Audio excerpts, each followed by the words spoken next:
당신은 일일 몇 강 하고 계십니까? 어제도 1강, 오늘도 1강.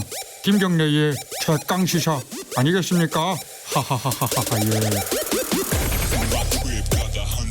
김경래 최강 시사 듣고 계십니다. 아동학대 사건 얘기를 좀 해보겠습니다.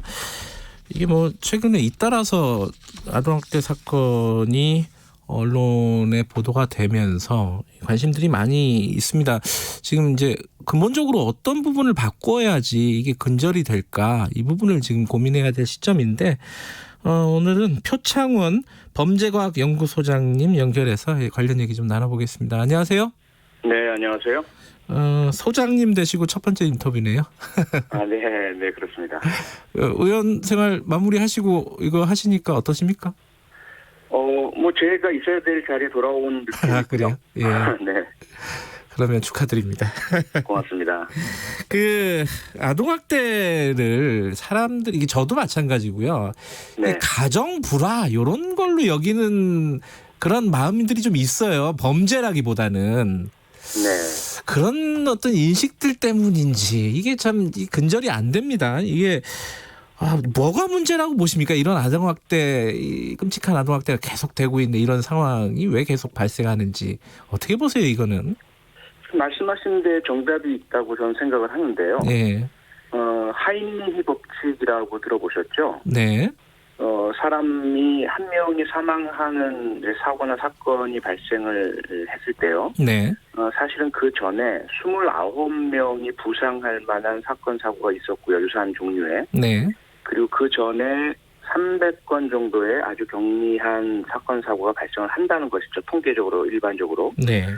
그러면 우리가 일반적으로 우리 아동들에 대해서 뭐 가정 불화라고 치부하건, 네. 또는 뭐 훈육이라고 치부하건 학대 행위들이 발생을 하는데 경미하다고 그냥 방치하는 겁니다. 그러다 보면 그런 일이 만연하다가 중상을 입는 학대 사건이 발생을 하고요. 네. 그러다가 또 거기에 대해 대책을 안 세우면 사망 사건이 발생을 하는 것이거든요. 결국 우리나라가 아직까지 아동 학대를 예방하고 대처하고 또 크게 악화되지 않도록 방지하는 체계가 제대로 작동하지 않고 있다. 그것이 원인이다. 이렇게 봐야 할 것입니다. 그럼 말씀하신 대로 예방의 문제가 있고 네. 사후적인 처벌의 문제가 있는데, 그렇습니다. 처벌 같은 경우에는요, 우리가 뭐 다른 나라나 뭐 이런 데에 비해서 처벌 수준이 좀 낮아가지고 이런 문제가 생긴다고 봐야 되나요? 어떻게 보세요? 처벌 관련해서는? 처벌 수준이 낮기도 하고, 예. 촘촘하고 적확하지 않기 때문이기도 합니다. 아하. 이게 무슨 말이냐면 처벌이 능사는 분명히 아니거든요. 예. 앞서 말씀드린 경미한 아동학대에 대해서 우리가 흔히 이제 복지적 개입이란 말을 씁니다. 네. 그 학대 행위가 나쁘다, 잘못됐다라는 것을 인정하도록 하고, 학대가 아닌 대화나 설득이나 바람직한 방법으로 훈육할 수 있도록 가르쳐주는 국가의 역할, 이것이 이제 복지적 개입인데요. 네. 그것이 작동하지 않고 있고요, 전혀. 예. 그 다음에 그 수준을 넘어서는 중상이나 또 부상이 야기될 경우에 우리도 아동학대 처벌에 관한 특례법을 만들어서 형량도 좀 상향해 놓긴 한데 실제로는 법원에서 높은 형량이 선고되지 않고 있거든요. 아. 그러다 보니까 이 처벌이 약하냐? 법은 마련되어 있는데 실제로 선고되는 것은 그렇지 않다라는 답을 드릴 수밖에 없고요. 그 이면에는 처벌이 아닌 다른 방법으로 이 학대 행위를 개선할 수 있는 그러한 역할들이 많이 부족하다 보니 네. 수사기관이나 사법기관도 선뜻 강한 처벌을 못하고 있다. 또 세 번째 가장 중요한 요인이 뭐냐면 처벌이 강해진다는 의미의 또 하나는 이 부모 관계나 보호자와 피보호 아동 간의 관계가 단절되거나 끊어질 수 있다는 걸 뜻하잖아요. 네. 그러면 그 피학대 피해자 아동일 경우에는 가해 부모나 가해 보호자가 아닌 다른 부모나 다른 가정으로 갈 수 있어야 된단 말이죠. 네. 근데 그런 것들이 제대로 마련되어 있지 않다 보니 다시 이 아동을 가해자 부모나 보호자에게 돌려보내줘야 되는데 강한 처벌을 할 수 있겠느냐는 문제가 생깁니다. 그것이 가장 이제 근본적인 문제 원인이라고 저는 생각을 합니다. 처벌 관련해서는 약간 그 성범죄랑 좀 비슷한 느낌이 있네요. 그러니까 그 네. 처벌 자체는 마련이 돼 있는데 법적으로는 법원이나 이런 쪽에서 제대로 그 강력한 어떤 형량 같은 것들을 선고하지 않는 이런 부분들 뭐 이거랑 좀 비슷한 느낌이 있네요. 많이 비슷하고요. 네. 그리고 지난번에 제가 이제 대법원 양형위원회 네. 그 김영란 양형위원장께도 부탁을 드렸는데 네. 아동학대에 대한 양형 기준을 마련해 주시고 네. 좀 높여달라. 그런데 아동학대가 두 가지거든요. 네. 하나는 아동복지법에 의해서 처벌되는 정서적 학대, 심리적 학대, 가벼운 신체적 학대 이런 것들에 대해서는 아예 대법원의 양형 기준조차 없어요. 그러다 보니까 대개 집행유예나 뭐 벌금형으로 끝나는 거죠. 네. 그리고 상해, 중상해나 또는 뭐 사망까지 이루어지는 아동학대 처벌에 관한 특례법상의 아동학대는 양형 기준은 마련돼 있는데 네. 징역 2년 정도의 아주 경미한 기준이 마련되어 있습니다. 이런 부분들을 개선을 해야 합니다. 예. 그런 어떤 뭐 법적인 부분들 그리고 처벌과 관련된 부분들은 그나마 좀 눈에 보이니까 이걸 어떻게 해야 된다 이렇게 좀 얘기를 할 수 있는데 아까 네. 처음에 말씀하신 예방이라든지 뭐 보호라든지 이런 부분들은 이 시스템의 문제라서 참 해결책을 찾기가 어려운 것 같아요. 이건 어떤 방향을 좀 잡아야 될 거라고 생각하십니까? 우선 첫 출발점은 그 스웨덴의 사례를 보면요. 네. 1979년에 부모의 체벌 행위를 학대로 규정을 한 범죄로 규정을 합니다. 어허. 예. 그러니까 난리가 납니다. 여론이 들끓고 부모들이 모두 거리로 나와서 우리가 범죄자냐. 어허. 예. 다수 여론에 등을 지는 좀 정치적으로는 상당히 자기 손상 행위인 거죠. 네. 그럼에도 불구하고 스웨덴 정부와 의회가 관철시켜서 법을 집행을 하기 시작을 했고요. 네. 20년이 지난 뒤에 1999년에 다시 여론조사를 실시했더니 국민의 90% 가까이가 그 법은 잘된 법이다. 이런 답을 내놓고 있습니다. 네네. 우리가 과연 어떤 대응을 하느냐. 네. 부모의 그 체벌 행위부터 시작해서 네. 학대 행위에 대해서 어떤 규정을 내리고 네. 어떤 교육을 실시하고 또 체계를 마련하느냐라는 것은 용기가 필요하다고 저는 생각을 하고요. 네.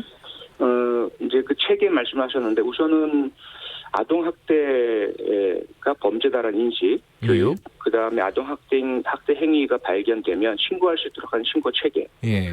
또 신고가 이루어지면 지금 현재 아동보호 전문기관에서 가서 조사하도록 돼 있거든요. 네. 그런데 이분들에게 법적 권한이 없어요. 그러다 보니까 가해 부모가 돌아가라, 난 싫다 이러면 네. 어떻게 하실 방법이 전혀 없어요. 그러면 경찰은 인력 부족이나 다른 사건들이 더 중요하기 때문에 아동학대 경미한 학대 현장에는 출동을 하지 않습니다. 그리고 나서 그렇게 방치되니까 심각해져서 피해 아동이 중상을 입거나 또 사망하거나 그러면 뒤늦게 수사가 이루어지고 사회적으로 뭐 괴물로 그 공격을 하고 강한 네. 처벌을 요구하고 그때는 이미 많이 늦은 것이고 네. 그런다고 해서 다른 유사한 학대 행위들이 멈추느냐 그렇지 않은 상황인 거죠. 네. 아까 말씀하신 스웨덴 사례 같은 경우는 이제 체벌을 범죄로 규정을 했다. 79년도에. 네. 그러면 우리도 근데 아동학대 방지법이라는 게 있지 않습니까? 있습니다. 예. 우선은 아동복지법 내에 아동학대 금지 규정을 넣었고요. 예. 이것으로 부족하다 아동학대 처벌에 별도의 법체계를 만들어야 한다라고 요구를 계속했기 때문에 아동학대 범죄의 처벌에 관한 특례법이 만들어졌습니다. 예. 그런데 문제는 우리 민법에 보면 부모에게는 아동에 대한 징계할 권리가 있다는 규정도 있고요. 네. 그 아동복지법과 아동학대 처벌 특례법에 나와 있는 아동학대 행위는 일반 부모님들의 인식에는 남의 얘기입니다. 아하, 예. 일반적으로 이루어지는 가정에서의 뭐 가벼운 회초리나 또는 뭐 신체적인 뭐 매를 때린다든지 하는 형태는 그 민법상 징계권에 해당된다. 뭐 법을 정확히 모른다 하더라도요. 네. 그런 인식들이 있고 언론 보도에 나오는 끔찍한 경우만 쟤네들은 나쁜 거야. 저런 것들은 예. 법에 처벌받는 거지라는 그런 조금 잘못된 이분법이 우리 사회에 있거든요. 네네. 이걸 없애기 위해서는 모든 학대 행위가 범죄라는 것을 명확히 하고 네. 학대가 아닌 대화와 타협과 또 모범 이것에 의해서 훈육하는 것이 정상이다라는 것이 좀 더 확고하게 법으로 또 교육으로 사회적인 인식으로 자리 잡아야만 아동학대 방지가 가능한 거죠. 어떤 신체적인 체벌 자체가 범죄라는 어떤 규정이라든지 이런 부분들은 아마 우리 사회에서도 굉장히 논쟁적인 부분일 텐데 어쨌든 네. 표창원 소장께서는 그 부분이 필요한 시점이다 이렇게 말씀하시는 거네요, 그죠? 네, 그렇습니다. 우리가 이제 가정폭력도 똑같지 않습니까? 네, 1999년 2000년대까지만 해도 주로 가정 내에서 부부 사이에 일어난 폭력은 집안일이다. 네, 네, 사회나 경찰은 개입하면 안 된다는 인식이 강했었습니다. 네, 그런데 피해자 입장에서 그랬습니까? 피해자 입장에서는 이건 범죄야 폭력이다라고 느끼지 않았습니까? 네, 그것이 지금 법으로 가정폭력 처리에 관한 특례법으로 만들어졌고 네, 범죄로 인식되고 있죠. 네, 아동학대 역시 피해자는 약하고 어리고 자기 표현 능력이 부족하다 보니 나는 고통스럽고 난 이게 너무 견디기 힘들어요라는 것은 있지만 사회에 얘기는 못합니다. 네, 이걸 우리 국가가 정말 아동을 소중히 여기고 네, 그들을 우리의 고귀한 선물로 생각한다면 그들이 당하는 폭력을 범죄를 만들어야죠. 알겠습니다. 용기가 있어야 된다. 이런 어떤 조치를 취하려면은 그 말씀이 기억이 나네요. 여기까지 듣겠습니다. 고맙습니다. 네, 고맙습니다. 표창원 범죄과학연구소장님이었습니다. 김경래 최강시사 1분 여기까지고요. 2부에서는 정치권 상황 좀 알아보도록 하겠습니다. 잠시 후에 8시에 뵙겠습니다.